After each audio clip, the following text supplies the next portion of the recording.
नमस्कार। बहुत ख़ास जानकारी उन लोगों के लिए लाया हूँ जो कि 2024 में इंटर का परीक्षा देने वाले थे और किसी कारण से वो परीक्षा नहीं दे सके। तो इस बार जो है बिहार विद्यालय परीक्षा समिति जो परीक्षा की व्यवस्था की है उसके बारे में मैं आपको कुछ जानकारी देना चाहता हूँ जो कि आपके लिए लाभदायक है। तो पहली बात है कि इंटरमीडिएट विशेष परीक्षा 2024 एवं कंपार्टमेंटल परीक्षा 2024 का प्रारंभ बिहार विद्यालय परीक्षा समिति के द्वारा किया गया। इसी के आलोक में परीक्षा नियंत्रक उच्च माध्यमिक बिहार विद्यालय परीक्षा समिति के विज्ञप्ति संख्या 123/2024 के आलोक में उन्होंने यह विज्ञप्ति जारी कर दिया है कि जो भी छूटे हुए विद्यार्थी थे जिन्होंने कि किसी कारण से परीक्षा नहीं दिया तो वो अब परीक्षा फॉर्म भर सकते हैं, जिसकी तिथि आपका 28 मार्च 2024 से 4 अप्रैल 2024 है। इसी के बारे में फुल जानकारी मैं आप लोगों को दूंगा, कृपया मेरी बातों को ध्यानपूर्वक समझ लीजिएगा तो फॉर्म भरने में आपको कठिनाई नहीं होगा।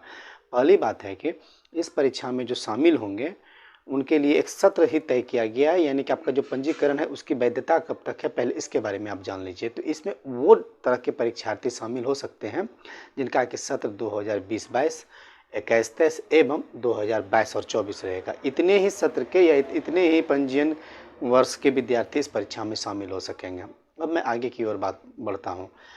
जैसे कि 2024 का परीक्षा कुछ दिन पहले हुआ, उसके साथ ही रिजल्ट भी घोषित हो गया।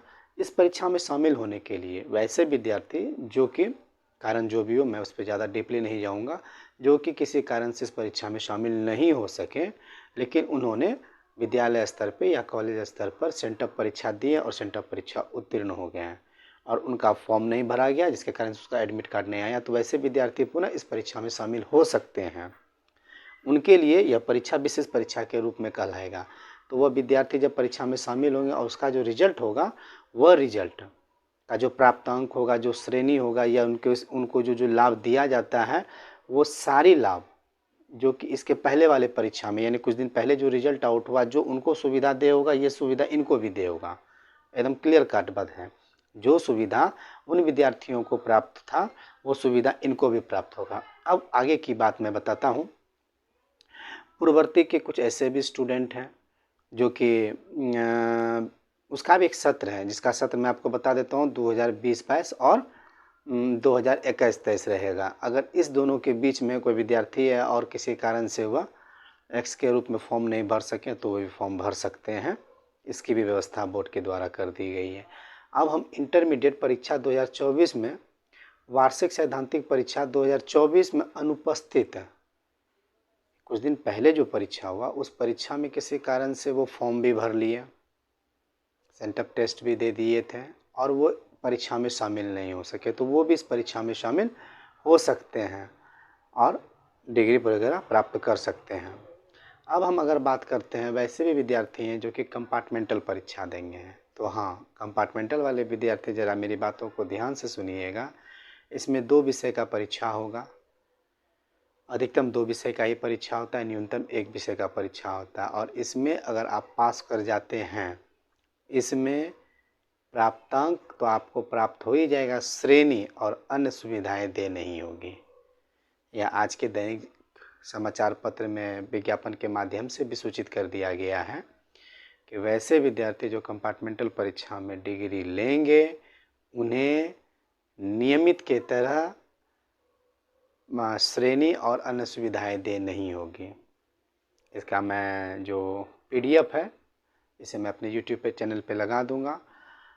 तो अगर आपको आगे केवल पढ़ाई के माध्यम से आगे बढ़ना है तो ये सारा चीज़ ठीक है, अगर है कि हमको सारा लाभ लेके चलना है तो इस पे बिहार बोर्ड के द्वारा ये आदेशित कर दिया गया है कि उन्हें अन्य स्टूडेंट के तरह ये लाभ दे नहीं होगा।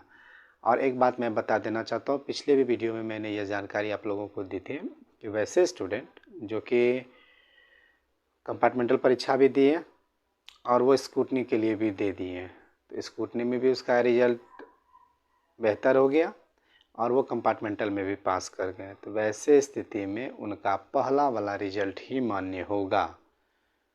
आप जो कंपार्टमेंटल परीक्षा देते हैं उसका रिजल्ट मान्य नहीं होगा। तो ये सारी बातें। अच्छा, इसमें फीस संबंधित भी स्ट्रक्चर दे दिया गया है जो कि मैं अपने YouTube चैनल पे लगा दूंगा, आप उन्हें देख सकते हैं। लेकिन जो समय है उस समय के अनुसार ही आप अपना सारा फॉर्म भर लीजिएगा क्योंकि हो सकता है कि इसके बाद डेट नहीं बढ़े। जैसा कि आप लोगों को पता है कि आदर्श आचार संहिता है और इसी बीच में विभाग को सारा कार्य भी करना है, तो आगे डेट की उम्मीद आप लोग ना करें। संभवतः आपका जो तिथि उन्होंने निर्धारित की है वो अंतिम ही होगी, आप इसी के अंदर सारा काम को कर लीजिए। और इससे संबंधित अगर कोई और जानकारी आपको लेना हो तो आप बेहिचक मुझसे पूछ सकते हैं।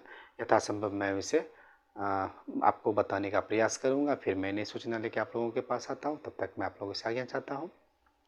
धन्यवाद।